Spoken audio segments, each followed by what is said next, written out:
Mais lorsqu'il avance, la carotte avance aussi, ce qui le fait avancer davantage, repoussant toujours plus loin l'objectif de son bonheur. Ce stratagème est orchestré par celui qui le monte et dans son unique intérêt, avec, au bout tout de même, une petite récompense pour l'âne afin qu'il ne se décourage pas. Une petite analogie est nécessaire pour comprendre plus en profondeur. Dans cette situation, qu'est-ce qui fait avancer l'âne? Premièrement, le besoin. Mais pas n'importe quel besoin, le besoin créé par la personne qui le monte. Un âne, ça mange de l'herbe, ça mange du foin. Une carotte, c'est une sucrerie pour lui. Ce n'est pas un besoin vital, mais un caprice. Dans la vie de l'homme en société, ce qui le fait avancer est aussi le besoin. Le besoin de consommation dont la nécessité n'est pas vitale, mais a été induite par l'éducation, la publicité, les médias. Deuxièmement, l'insatisfaction. Si tu donnes une carotte à l'âne à chaque fois qu'il parcourt 10 mètres, tu peux me croire, au bout d'un moment, il en aura assez de cette carotte et il arrêtera d'avancer. Chez l'homme en société, c'est pareil.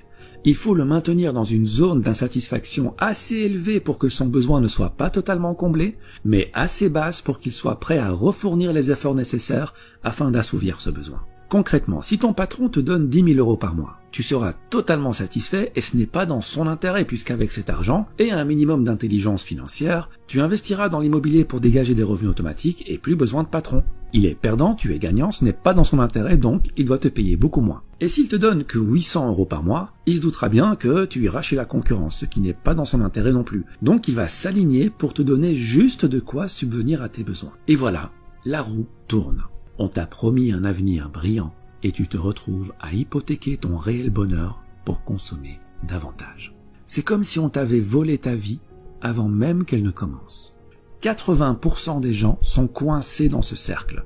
Et je dis coincés car la plupart n'aiment pas leur vie, n'aiment pas leur quotidien. Ils le trouvent malsain, mais ils disent « Ouais mais bon, si tout le monde fait comme ça, c'est que ça fonctionne, c'est que c'est la bonne manière de faire. » Ah ben oui, si tu lis les livres que tout le monde lit, tu ne pourras que penser comme tout le monde. Écoute, c'est normal que tout le monde fasse comme ça puisque tout le monde va à la même école. Celle où clairement le bonheur et l'épanouissement personnel ne font pas partie du programme. Celle où on ne t'apprend pas à être autre chose qu'un âne qui troque sa paix et sa santé pour une carotte. Mais que veux-tu? L'homme préfère en général un monde connu et malsain plutôt qu'un monde sain mais inconnu.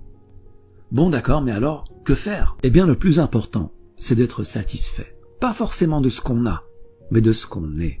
Et je ferai une vidéo sur l'importance de l'être par rapport à l'avoir. En gros, si tu fais partie de ces 20% de gens qui sont heureux dans leur métro, boulot, dodo et qui, pour rien au monde, ne changeraient leurs habitudes, c'est bingo, tu as compris la vie et je souhaite de tout cœur que le bonheur que tu ressens se perpétue. Par contre, si tu fais partie des 80% de personnes qui ont cette routine malsaine mais confortable alors qu'elle ne va pas dans l'intérêt de leur bonheur personnel, pose-toi la question. Qu'est-ce qui te rendrait vraiment heureux? Quitter ton job? Devenir ton propre patron? Vivre au soleil? Passer du temps en famille? Avoir une meilleure santé? Une fois que tu as trouvé ton pourquoi, une fois que tu as trouvé ce qui te rendrait plus épanoui, et j'insiste sur ton épanouissement, pas celui de tes parents, pas celui de tes professeurs, pas celui de ton patron, tu vas mettre toutes les chances de ton côté pour devenir cette personne. Car rappelle-toi que dans la vie, tu as le choix. Tu peux choisir de rester à accumuler 7 ans de ta vie devant la télé, car oui, à raison de 2h30 par jour sur 65 ans de vie, t'arrives à 7 ans. Tu peux aussi choisir de rester 15 ans à faire défiler les stories sur ton téléphone, comme tu peux choisir d'utiliser ce temps à te perfectionner dans ce que tu veux être. On dit que 50 heures de pratique dans un nouveau domaine peut déjà produire d'excellents résultats.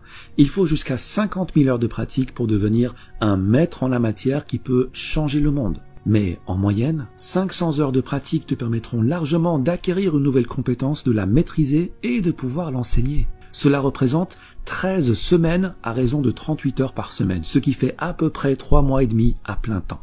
Si en 3 mois et demi, tu peux acquérir une nouvelle compétence et la maîtriser, combien pourrais-tu en acquérir sur 40 ans de carrière? Et des compétences, des opportunités, des champs de carottes, t'en as à la pelle. Donc voilà ce que tu vas faire. Tu vas arrêter la procrastination, car le temps passe vite et un jour arrivera où il n'y aura plus de lendemain.